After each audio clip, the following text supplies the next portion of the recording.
Greetings again, brethren, sisters, kind friends, and enemies.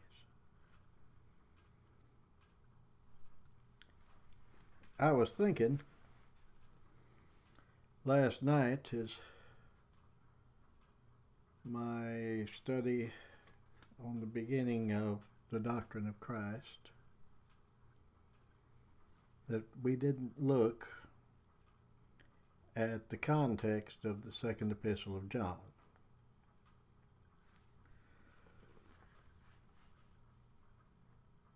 So let's look for just a moment at verse 1 of this little short epistle. The elder to the elect lady and her children, whom I love in the truth, and not I only, but also all that have knowledge of the truth. Now, if that's a little bit different, I'm not reading from the King James Version. I'm reading from the Geneva Bible, 1557. Older than the King James Version. Might as well be stated now that I'm certainly not King James only. You'll find me using it most of the time. You'll also find me quoting from it. But I'm not tied to it. Honestly, I prefer the Geneva. I even have Matthew's, which is Tyndale's. And I have all the modern versions, which we may turn to sometime, but not today. Notice John does not identify himself by name here, merely by a title, which everybody who is reading it in the original context, in the original sending of this epistle, would have known who it was. The elder. Did it mean John was an old man, or did it have reference to the office? Might be either. Although I do not assign a late date to the epistles of John, the Gospel of John, or the book of Revelation. If anybody wants more detail on that, I would suggest that they pick up a copy of John A.T. Robinson's Redating the New Testament, which you would think from a liberal Episcopalian bishop, he's probably going to say, oh, all these things were written in the 2nd century. Nobody whose name's on it actually wrote anything. Why, some of these things we can't trust. No, he says every one of them was written before 70 A.D. Every book that we have. And there's also a possibility that Clement's epistle to the church at Rome was written before 70 A.D. as well, but we shan't get into that. But if you want one of the best summaries of the early date of the epistles in the book of Revelation and the Gospels. Oh, he also wrote a book called The Priority of John. Everybody says, John wrote his gospel because Matthew, Mark, and Luke gave more of the historical details, and he thought it needed some spiritual stuff to it, so he wrote his gospel.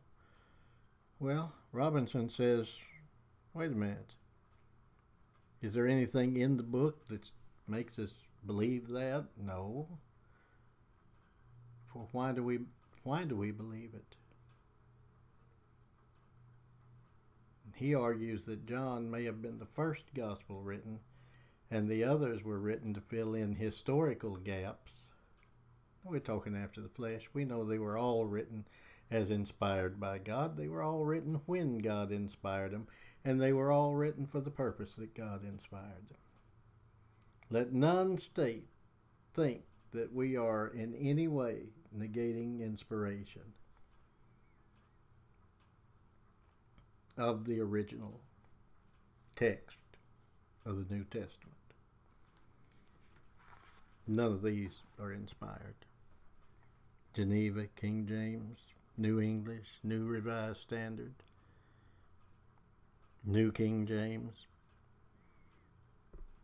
By the way, I like New King James Version. I think it's very interesting. Get rid of all the study Bibles that have it and get just the regular one, and it shows you where the Greek text behind the modern versions differ from the Greek text behind the King James Version.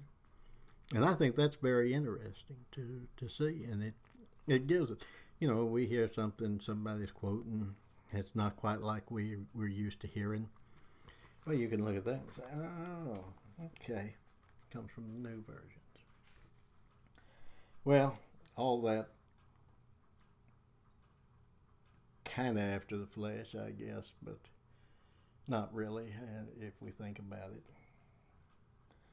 But it isn't pertinent to our text and our purpose today. And our purpose today is to look at the writing of this epistle. The elder. Tradition has it the elder is John. Tradition has held that from the beginning. To the elect lady. Now there's all kinds of speculation on this. And I'm going to take the most conservative route there is. How about that? An old Baptist being conservative. Anyway. The elect lady and her children. Think of how many times in the New Testament, even in the Old Testament, how many times is Israel portrayed as a woman? How many times is the church portrayed as a woman? I believe John's writing to a local church, perhaps one of the 7 churches of Asia to whom he addressed the epistles at the beginning of the book of Revelation. Perhaps a different one. Anyway, it was in his circle, so to speak, in his area where they would know him by the elder. The elect lady and her children is a local church called and set apart, a group of baptized believers who meet together for the worship of God and the edification of the body. John beheld the New Jerusalem come down from heaven as a bride prepared for her husband.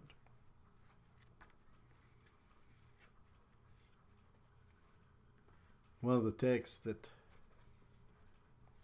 I always loved in the Old Testament is in the Song of Solomon, where he says, "Who is this that cometh up from the wilderness, leaning on her beloved?" How many times do we see the Israel portrayed as both a bride and a harlot? Notwithstanding the changes of law that have been made in recent years, a bride is a woman.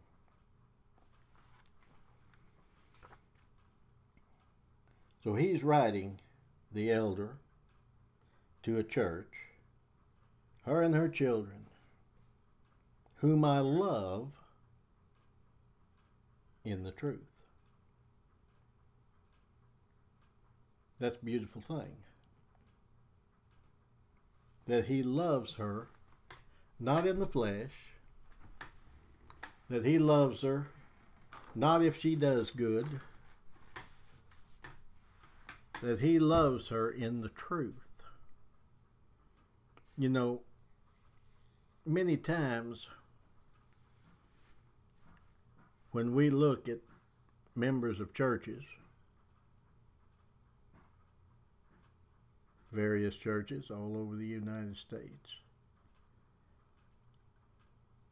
sometimes we have to think, well, if this was after the flesh, I might not like you. But now I'm more than like you. I love you for the truth's sake. And that's what he's saying, that his love is not based on anything in the flesh. His love is not based on money. His love is not based on attractiveness. His love is not based on anything but the truth. Whom I love in the truth, period. Well, there ain't a truth. Don't you know anything? How about it? Is there truth or isn't there? Jesus asked that of Pilate. Or Pilate asked that of Jesus, excuse me. He said, what is truth? Jesus said, ye shall know the truth. Not a truth, but the truth.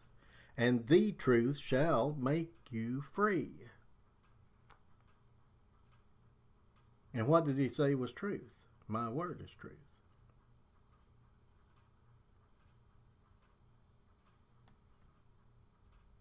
It's an interesting thing to go through the New Testament.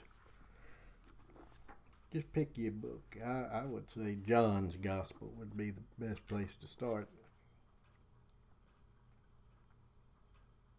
Look at what he says about truth and falsehood. Sometimes he doesn't even use the word. Like when he tells the Pharisees, you're your father the devil. That was truth. Do we believe that? I hope we do. Do we believe there are people out there now whose father is the devil? Yes, I hope we do, because there is. Do you think that human nature, do you think that humanity, do you think that these things have changed? Have we gotten that much better in the last, 2,000 years? That no more of the devil's children are out there? Why, sure they're out there. Wonderful things, aren't they? Wonderful folks.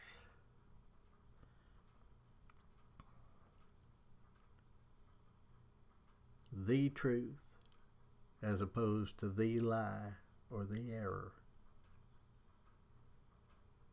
What's the devil? He's a liar from the beginning and the father of liars. He's a liar, the father of it. A murderer from the beginning. So you got Satan, you got Jesus, you got God, and you got the archenemy.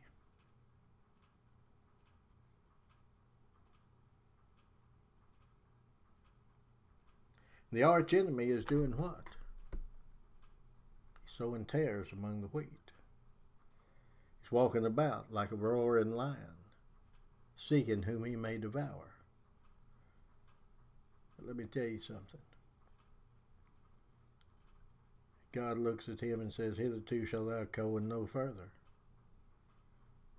God told him on Job, he said, you know what? Touch all that he has, but boy, don't you touch him. Do you think Satan kind of snuck in a little stomachache on Job in the midst of all that? Why, he could no more do that than he could create a world. No. So anyway, one is full of truth. It's full of grace and truth. Isn't that a beautiful thing? To be full of grace and to be full of truth.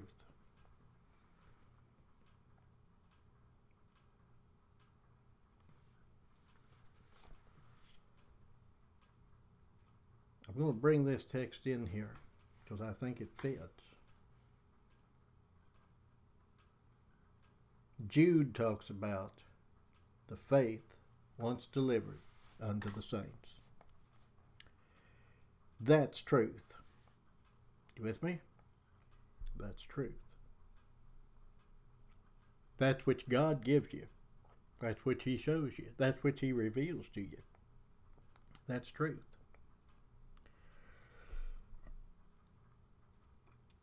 Let other things rise up. Let men say what they will. You know it because it's been taught to you in your heart. God, who commanded the light to shine out of darkness, hath shined, past tense, in our hearts to give light of the knowledge of the glory of God in the face of Jesus Christ. Who did it? I didn't do it. Did this preacher, Billy Graham, ever do that? I'll tell you one thing.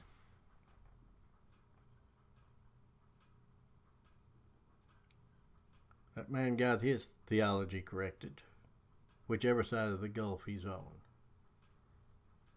And I won't hazard a guess. But I will say this. His union and uniting with Antichrist, as it exists in the form of the Roman Catholic Church, makes me wonder and makes me question. See, I can't love him in the truth's sake because there's no truth there. I have been to congregations in the past where I was unknown, at least by sight, and they unknown to me. And I loved them from the beginning because they stood for the same truth that I trust had been revealed unto me. They had the same hope that had come down from above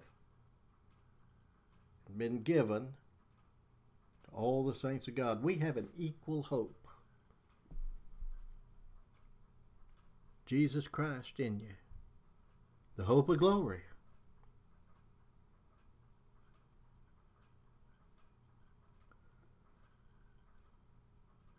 The doctrine of Christ is the truth.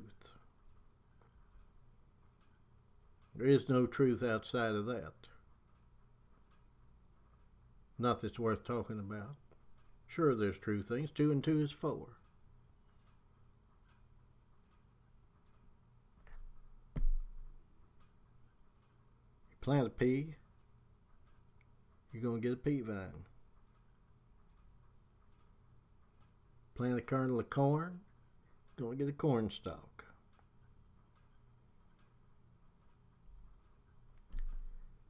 Plant a heavenly seed, you're going to get a heavenly man.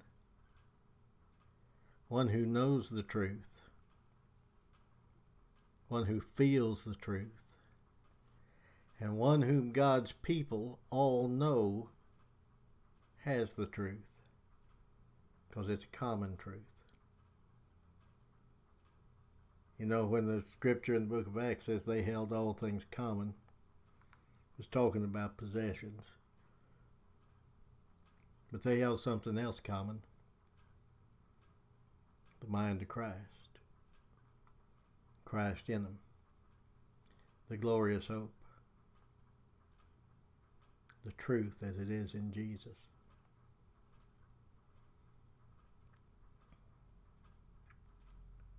The truth as it is in Jesus. John goes on to say, whom I love in the truth, and all who know the truth love you too.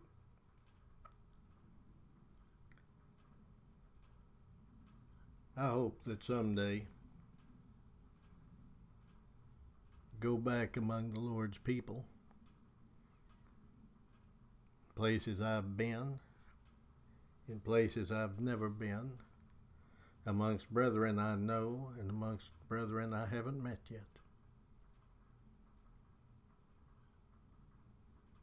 I hope to be blessed to rejoice in the truth where it's found.